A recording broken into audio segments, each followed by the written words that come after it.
हाय डिकोडियंस, decode NCERTs में आपका बहुत बहुत स्वागत है। कैसे हो आप लोग? आई होप आप लोग बहुत अच्छे होंगे, बहुत अच्छे से पढ़ाई भी कर रहे होंगे और साथ में चीज़ों को अच्छे से समझ भी रहे होंगे। तो हमने हमारी लास्ट वीडियो में क्या पढ़ा था?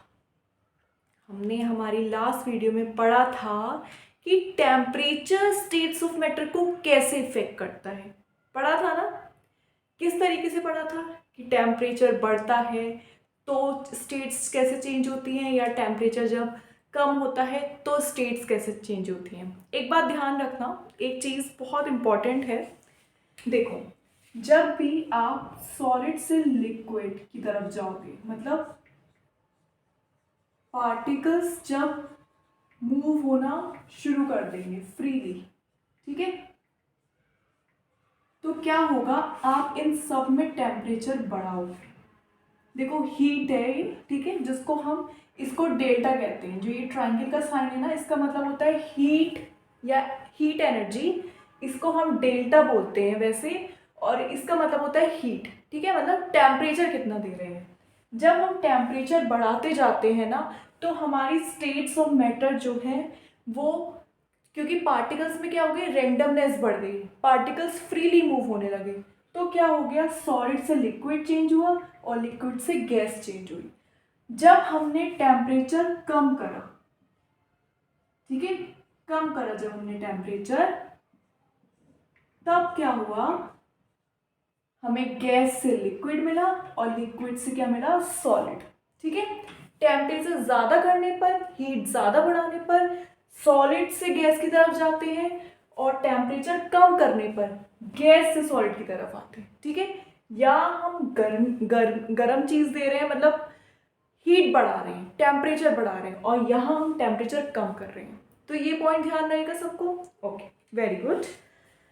तो ये पॉइंट इंपॉर्टेंट था नोट करने के लिए। आई होप आप लोगों ने नोट कर लिया होगा। बहुत बेसिक्स है, मतलब कुछ ज़्यादा टफ नहीं है इसमें।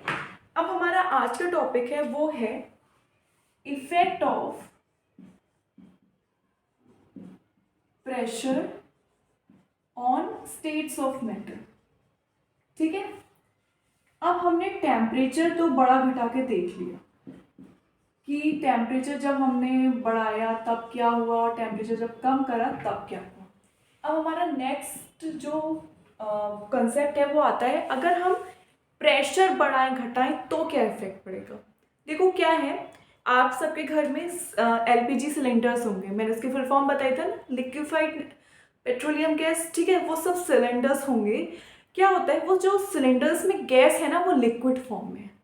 यस, गैस जो है वो लिक्विड फॉर्म में, तभी तो उसका नाम ही है लिक्विफाइड पेट्रोलियम गैस, वो लिक्विड फॉर्म में है, ठीक है। तो क्या हो गया, जब हमने गैस को एक सिलेंडर लिया, ठीक है, हमने क्या करा, इस तरीके से एक सिलेंडर है, सपोज कर लो इसमें गैस है लिक्विड, ये हमने एक पिस्टन लगा दी। पिस्टन आप कह सकते हो जिससे हम प्रेशर दे रहे हैं इस कंटेनर में, ठीक है। ये कंटेनर है, इसमें हमने क्या लगा दी, एक पिस्टन लगा दी। अब जब हमने पिस्टन लगाई ना, मतलब हमने जब क्या करा, पिस्टन को नीचे की तरफ खींचा, नीचे की तरफ धकेला, या नीचे की तरफ क्या करा, उसको डाउन करा, इस तरीके से इस पिस्टन को, ठीक है। तो क्या हो गई, ये कुछ इस तरीके से हो गई कि गैस जो है वो इतनी रह गई। पिस्टन यही है। अब गैस का लेवल देख रहे हो, पहले इतना था, अब इतना हो गया। अब आपने और प्रेशर जब एग्जर्ट करोगे तो बिल्कुल ही इतना आ जाएगा। बना लेते हैं,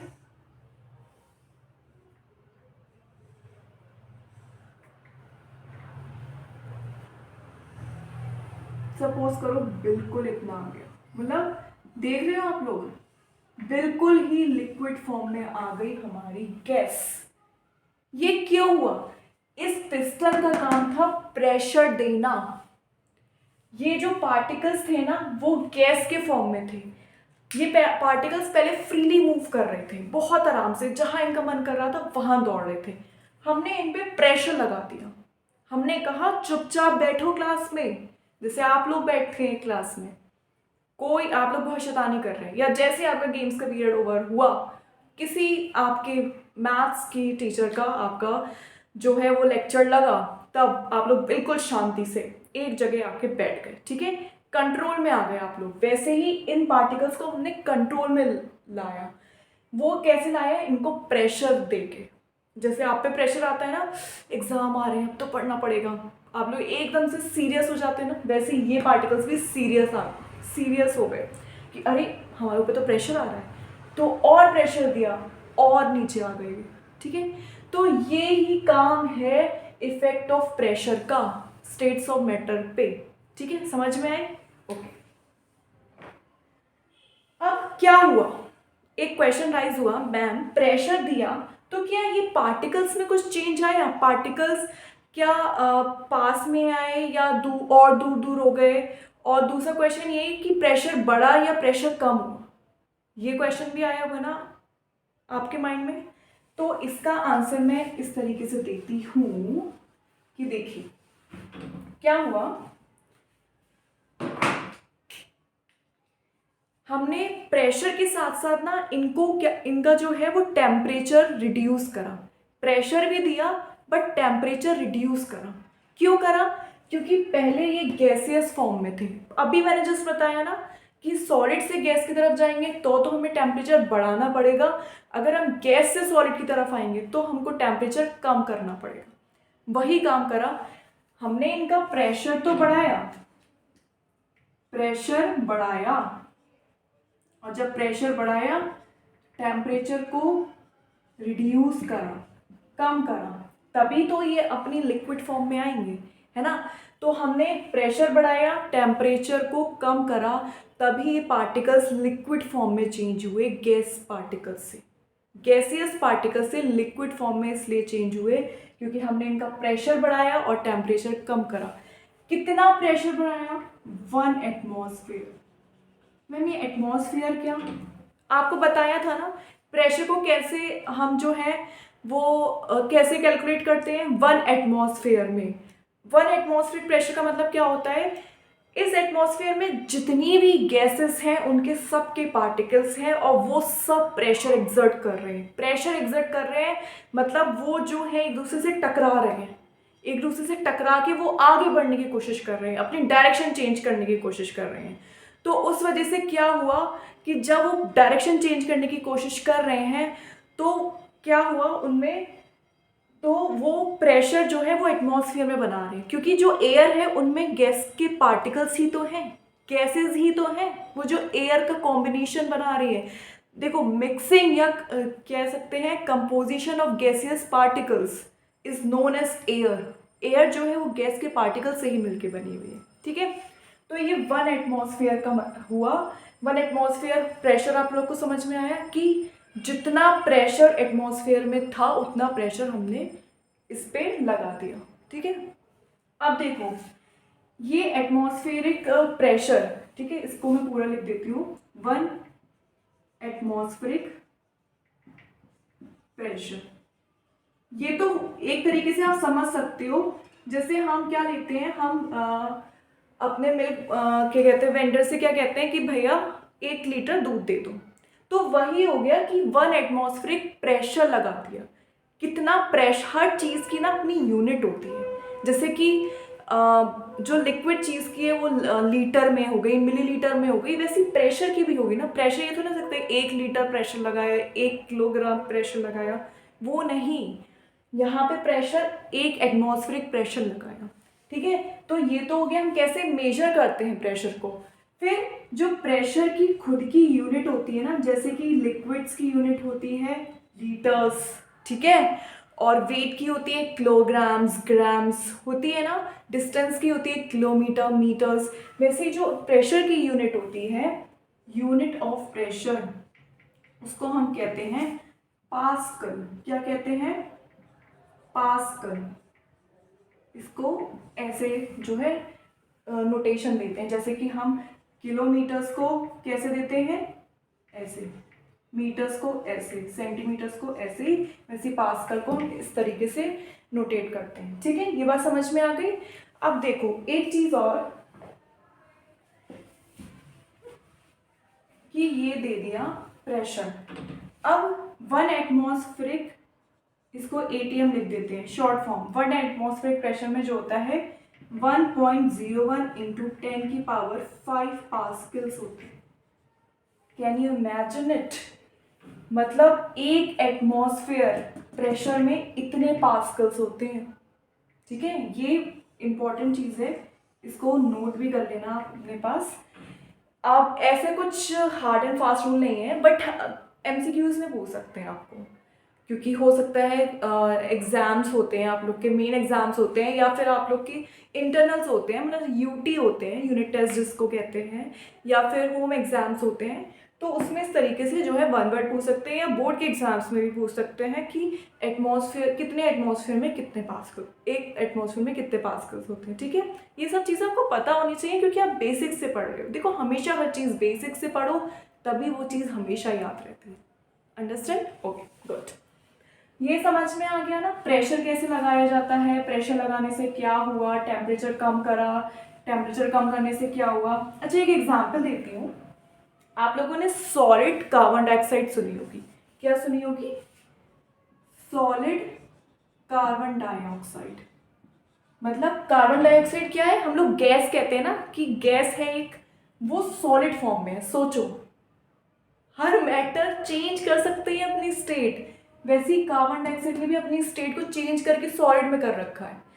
तो क्या करा हमने यहाँ पे, जब सॉलिड को, ठीक है, सॉलिड CO2 को जब हमने गैसियस CO2 में, देखो ऐसे नोटेट करते हैं, नोटेशन इस तरीके से देते हैं केमिस्ट्री में, CO2 लिखो और नीचे सॉलिड लिख दो छोटा सा ब्रैकेट में। ठीक है, इस तरीके से नोटेशन देते हैं। जब भी लिखो तो ये केमिस्ट्री में इक्वेशंस जो आगे पढ़ोगे ना आप लोग, वो इस तरीके से ही लिखी जाती है। ठीक है, तो सॉलिड CO2 को गैसियस CO2 में चेंज करने के लिए जो है वो 1 एटमॉस्फेरिक प्रेशर जो है वो डिक्रीज करा जाता है। 1 एटमॉस्फेरिक प्रेशर जो है वो डिक्रीज किया जाता है, तब सॉलिड CO2 गैसियस CO2 में चेंज होती है। ठीक है, इसलिए हम इसको क्या कहते हैं? ड्राई आइस, सूखी बर्फ भी कहते हैं। ड्राई क्योंकि सॉलिड है, आइस क्योंकि सॉलिड है ना, आइस सॉलिड ही तो होती है, इसलिए इसको ड्राई आइस मतलब सूखी हुई बर्फ कहते हैं। ओके, तो इवापोरेशन का कंसेप्ट आता है। इवापोरेशन हम बचपन से पढ़ते हुए आ रहे हैं, है ना। क्या होता है इवापोरेशन? आप लोग कमेंट्स कीजिएगा, जो भी आप लोग को इवापोरेशन के बारे में पता है, बिलो द कमेंट। ठीक है, कमेंट कीजिएगा प्लीज़। देखो कमेंट करोगे तो मुझे पता चलेगा कितना इंटरेक्ट कर रहे हो क्लास को लेके। जब आप लोग इंटरेक्शन ही नहीं करोगे क्लास में, तो मुझे कैसे पता चलेगा कि how I am going through the lecture. मैं तो सिंपली जैसा पढ़ाती हूँ वैसा पढ़ा रही हूँ।